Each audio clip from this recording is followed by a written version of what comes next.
तो फिर हम लोगों के लिए खुशी की बात यह है कि हम लोगों ने ली है नई गाड़ी। सबसे बुरी बात शुरू में ये हो गई है कि इस पे एक डेंट पड़ गया है, कितना ज्यादा, मतलब खड़ी गाड़ी पे किसी ने आके टक्कर मारी। ओ डॉक्टर साहिबा, तो क्या बन रहा है भैया आज? सीजन के टाइम पे तो रात तक भी फुर्सत नहीं होती थी, लेकिन आजकल ज्यादातर डिमांड वाली है।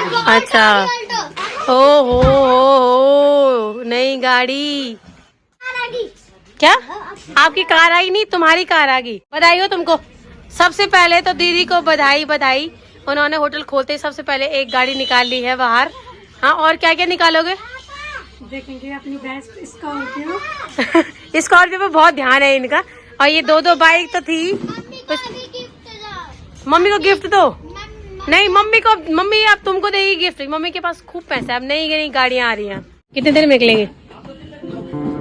आधे घंटे में।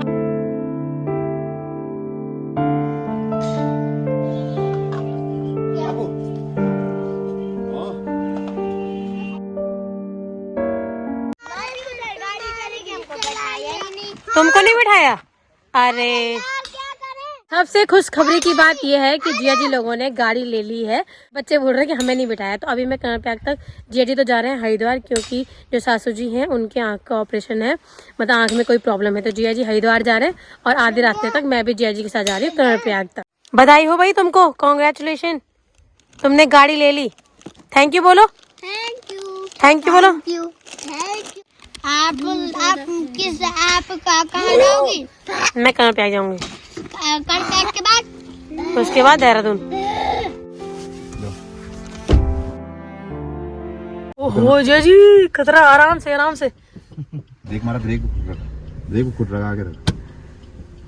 गाड़ी में बैठते ही मुझे लग रहा है डर, क्योंकि जिया जी सीख रहे हैं और जिया जी ने मारा एक झटका भी।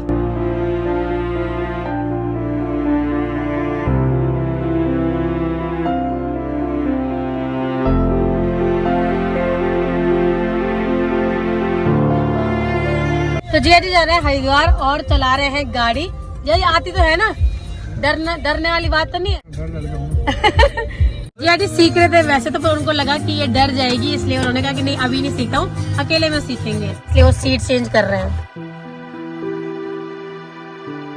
ये है जिया जी लोगों की गाड़ी, जिसको लिए हुए अभी केवल 15 दिन हो रहे हैं और जिया जी इसमें आज हरिद्वार जा रहे हैं।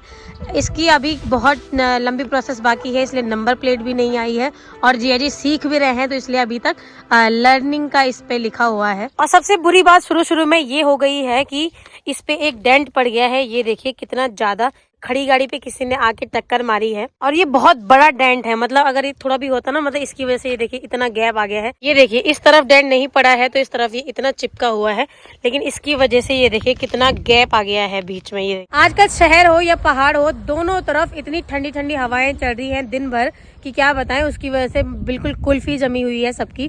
फिलहाल मैं हूँ आदि बद्री में और मेरे पीछे है यहाँ पे चांदपुरगढ़, मतलब आदि बद्री से 1 किलोमीटर पीछे है चांदपुरगढ़, और वो है चांदपुरगढ़ ऊपर, चांदपुरगढ़ राजराजेश्वरी का मंदिर ऊपर। वहाँ मैं कई बार जा रखी हूँ, आप लोगों ने देखा भी होगा। और इस लोकेशन में मैं खड़ी हो रही हूँ, हल्की धूप लगी हुई है और इस सामने इतनी प्यारी लोकेशन है, पूरे पहाड़ पे चारों तरफ थोड़ी थोड़ी जगह पे लोगों के छोटे छोटे से गांव है और एक रोड से ये रास्ता जा रहा है। मतलब ये रास्ता तो नहीं है, ये पूरी रोड है, शायद नदी में जा रही है, यहाँ से कुछ काम होता होगा।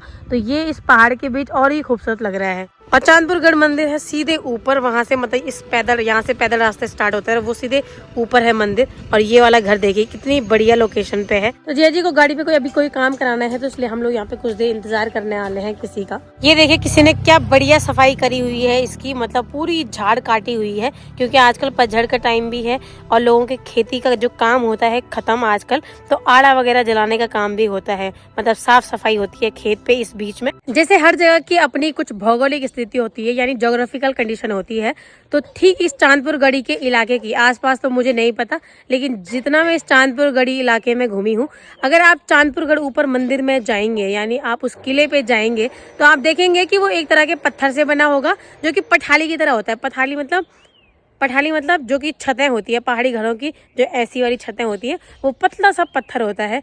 तो ये जगह उन्हीं पत्थरों के लिए ही है। मतलब चारों तरफ आप पत्थर देखेंगे तो सब ने जो चट्टे लगा रखे हैं पत्थरों के, वो मोटे वाले नहीं है, वो पठाली वाले ही हैं। किसी ने किनारा कुछ कर रखा है, सब कुछ वो पठाली वाले पत्थर ही यहाँ पे चारों तरफ दिखाई दे रहे हैं। जैसे वो सामने वाली पहाड़ी दिखाई दे रही है आपको, उस पे बीच बीच पत्थर दिखाई दे रहे होंगे, तो ये मोटे वाले पत्थर नहीं है। अगर हम इनको निकालने की कोशिश करेंगे तो ये पठाली के तौर पे निकलेंगे, मतलब पतले पतले होंगे ये। मेरा तो वैसे ज्योग्राफी सब्जेक्ट नहीं है, मतलब लेकिन जिन लोगों का होता है तो उनके लिए ऐसे ऐसे क्वेश्चन आते हैं कि वो जो जगह है, मतलब ऐसे क्वेश्चन नहीं होते हल्के फुल्के। अगर कोई बड़े एग्जाम है जिसमें कि आपको मेंस में लिखना होता है तो उसमें ऐसे ऐसे क्वेश्चन होते हैं कि वो जगह, वो इलाका, वो बीच का कैसी भौगोलिक स्थिति है, किस तरह के पहाड़ी, पत्थर, मिट्टी होती है, एक्सप्लेन करें। तो इस तरह के होते हैं। लेक्चर का पेपर देखा था मैंने उसमें, तो उसमें कुछ इस तरह के थे मतलब क्वेश्चन। तो जैसे ही मैंने नजर घुमाई चारों तरफ मुझे वही पत्थर दिखा।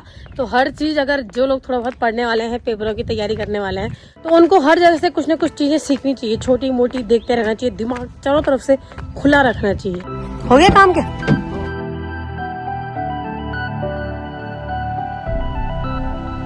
हाँ ये चलो फिर bye bye bye bye bye. ठीक है तो हाँ ये तो यहाँ पे इशू बना रही है आज हमारे लिए खाना। इशू हाई कर दो हमारी जनता को, कई लोग इशू को जानते होंगे। ओहो डॉक्टर साहिबा, तो क्या बन रहा है भैया आज? पालक पनीर बन रहा है। कैमरा शाई पर्सन है वैसे, मतलब बैक कैमरा इशू काफी बात करती है, लेकिन कैमरे के सामने थोड़ी शर्मा जाती है। फिलहाल अभी मैं हूँ अपने मामा जी के घर पे कर्णप्रयाग में। यहाँ पे ठंडी ठंडी हवा का आनंद ले रही हूँ। आप लोग सोच रहे हैं इस ठंड में कैसी ठंडी हवा का आनंद। तो जस्ट हम लोग अंदर बैठे हुए थे शाम से, जब 2-3 बजे मैं यहाँ आई तब से हम लोग बिल्कुल अंदर ही बैठे हुए थे। और ये है कर्णप्रयाग का रात का चमकता हुआ नजारा। नीचे बह रही है एक तरफ पिंडर और अलकनंदा नदी, जहाँ पे हो रहा है संगम सामने। और ये रात का नजारा है, कितनी खूबसूरत लाइटें लग रही हैं।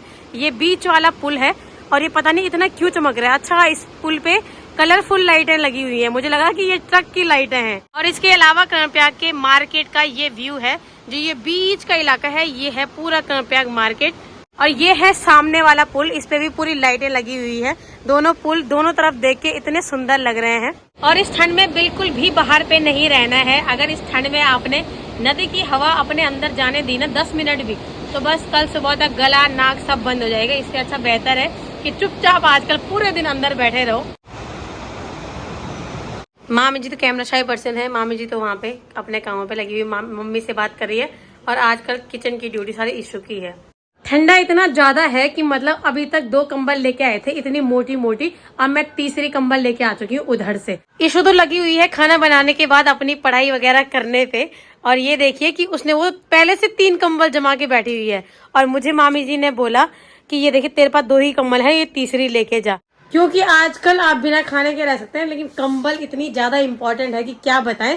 बिल्कुल मैं सो ही नहीं पाई दिन में, इतनी ठंड थी। और ये कमरा इतना बड़ा है शायद इसलिए भी इस कमरे में इतनी ज्यादा ठंड है। तो चलिए फिर समय आ चुका है आज के व्लॉग को यहीं पे खत्म करने का। बहुत जल्दी मिलूंगी आपसे एक नए व्लॉग में, तब तक आप सभी अपना ख्याल रखिए। बहुत बहुत धन्यवाद।